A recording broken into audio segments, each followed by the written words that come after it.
this life. Yes, I do. It gets even better when I'm spinning it with you. The lonely stars are all jealous, it's true. 'Cause they got nobody to hold like I do. Ogni regione che abbiamo attraversato ha un suo significato e una sua ciclabilità. Il Piemonte l'abbiamo trovato molto ciclabile, sia per facilità di percorrenza nelle aree pianeggianti, dove comunque ci sono luoghi di interesse, c'è cultura, non c'è soltanto industria, sia per tutti i percorsi di mezza collina, Langhe, Monferrato, sia anche i percorsi montani. I percorsi montani non li abbiamo affrontati alcuni salendo, ma prevalentemente scendendo dalle montagne. N3 è un incubatore universitario, quindi è un luogo dove si fa trasferimento tecnologico e attivazione di società dal mondo delle competenze e dell'innovazione al mondo dell'economia. Gli elementi della natura, della biodiversità, del viaggiare lento, della bicicletta sono elementi che interessano la conservazione del territorio, ma ne interessano anche una giusta fruizione e uno sviluppo economico.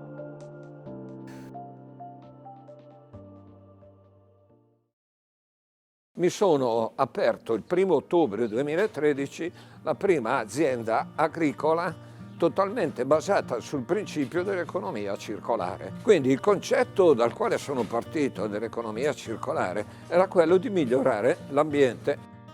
Interessante il caso delle capre di Signorini è quello di aver integrato una produzione di latte di capra con la produzione di biogas. Cos'era il problema? Quello di creare un biodigestore il quale poteva raccogliere tutti i rifiuti agricoli o le deiezioni degli animali, per cui noi abbiamo la preparazione di tutti quelli che chiamiamo alimenti, e se è trinciato sono circa 200.000 quintali all'anno che vengono immessi in un impianto di fermentazione per preparare 1 megawatt. Il digestato ricrea la flora del terreno.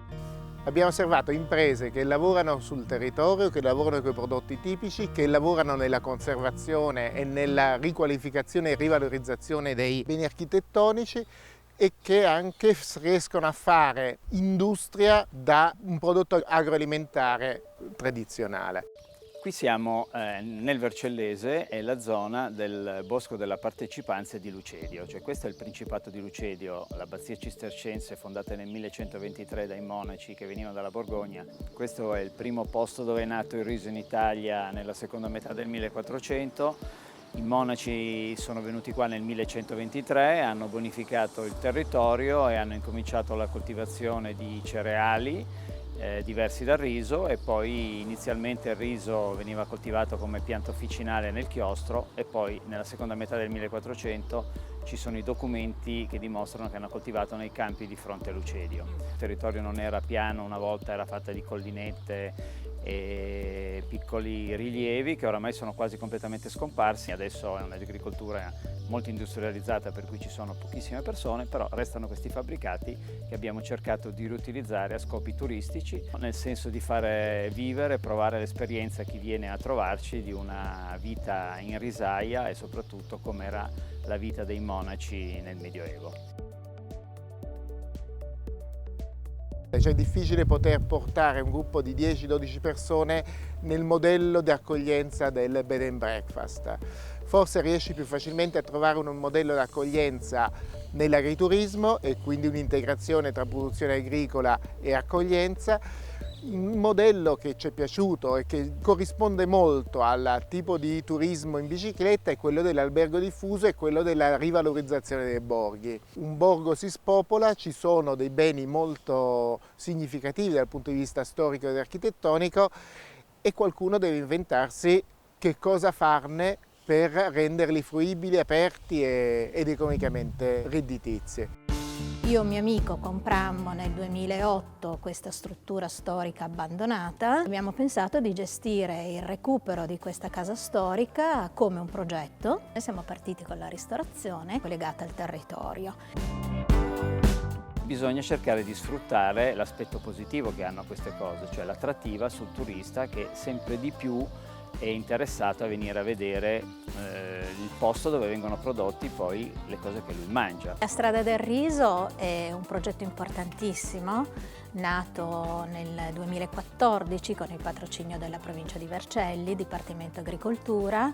Vede il riso come prodotto turistico, quindi fa nascere l'associazione di promozione sociale Strada del Riso Vercellese di Qualità, dando una possibilità di associare non solo aziende agricole, ma ospitalità, musei, associazioni, comuni, persone che ruotano attorno al prodotto del riso. Il poter vedere la risicoltura non soltanto come una finalità di produrre riso, ma anche una finalità di far capire che cosa è la cultura del riso e quindi far conoscere i territori, far conoscere le lavorazioni sia tradizionali che quelle moderne, cercare di integrare o di fare in modo che non si spinga sulla massima produzione ma si spinga sulla massima qualità della produzione, quindi che possa essere riconosciuto il gusto del riso che viene prodotto nelle aree vercellesi e novaresi, permette di capire che è necessario andare su questa leva. Questa è una zona di turismo e di agroalimentare fantastico. Di sicuro una delle offerte che possono essere date è la bicicletta, perché viaggiare su questi colli è bellissimo.